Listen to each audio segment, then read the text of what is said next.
नमस्कार दोस्तों। आज के वीडियो में हम समझेंगे कि सेल इमोबिलाइजेशन और एंजाइम इमोबिलाइजेशन में डिफरेंस क्या है। डेफिनेशन: सेल इमोबिलाइजेशन का मतलब होता है कि किसी होल सेल को, चाहे वो लिविंग सेल हो या नॉन लिविंग सेल हो, उसको किसी इनर्ट इनसॉल्युबल मटेरियल से बाइंड करवा देना। जबकि एंजाइम इमोबिलाइजेशन का मतलब होता है कि प्यूरिफाइड एंजाइम्स को लेते हैं और उस प्यूरिफाइड एंजाइम को हम इनर्ट इनसॉल्युबल मटेरियल से इस तरीके से बाइंड करवाते हैं ताकि उसकी कैटालिटिक एक्टिविटी पे कोई इफेक्ट ना पड़े। Second point is catalyst.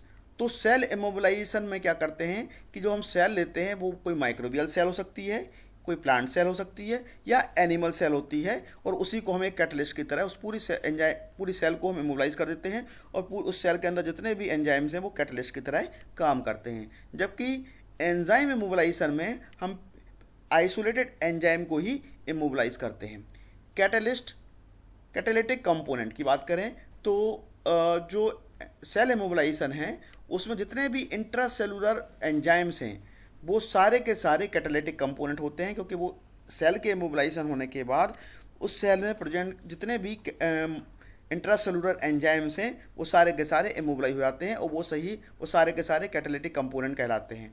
जबकि एंजाइम इमोबिलाइजेशन में हमें किसी एक सिंगल स्पेसिफिक एंजाइम को ही एक कैटालिटिक कंपोनेंट की तरह वो काम करता है।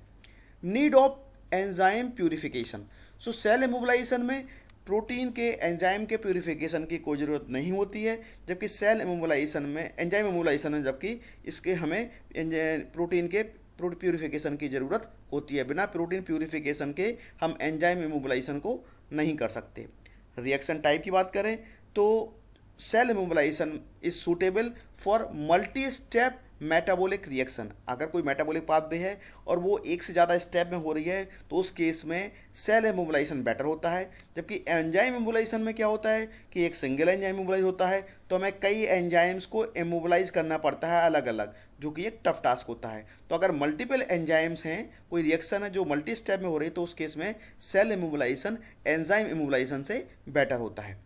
Cofactor regeneration. तो अगर हम बात करें तो सेल इमोबिलाइजेशन में कोफैक्टर को अलग से देने की ज़रूरत नहीं है, ये कोफैक्टर हमको सेल के अंदर ही नेचुरली मिल जाता है। जबकि एंजाइम इमोबिलाइजेशन में हमें एडिशनली कोफैक्टर को ऐड करना पड़ता है ड्यूरिंग द इमोबिलाइजेशन।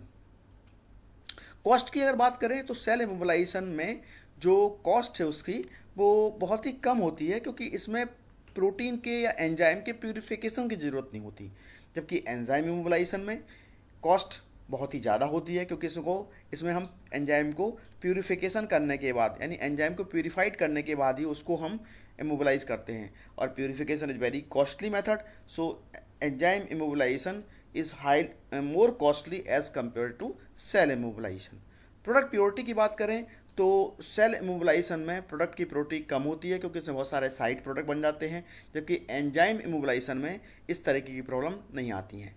स्पेसिफिसिटी की बात करें तो एंजाइम इमोबिलाइजेशन सेल इमोबिलाइजेशन से बेटर है। मास ट्रांसफर लिमिटेशन की अगर बात करें तो मास ट्रांसफर लिमिटेशन जो फैक्टर है वो सेल इमोबिलाइजेशन में होता है, क्योंकि सेल इमोबिलाइजेशन में सेल मेम्ब्रेन एक बैरियर की तरह काम करती है और इस सेल मेम्ब्रेन होने की वजह से ये मास ट्रांसफर लिमिटेशन हो जाता है। जबकि एंजाइम इमोबिलाइजेशन में इस तरीके की प्रॉब्लम नहीं होती है। रीयूजेबिलिटी और स्टोरेज स्टेबिलिटी की बात करें तो एंजाइम इमोबिलाइजेशन सेल इमोबिलाइजेशन से बेटर है।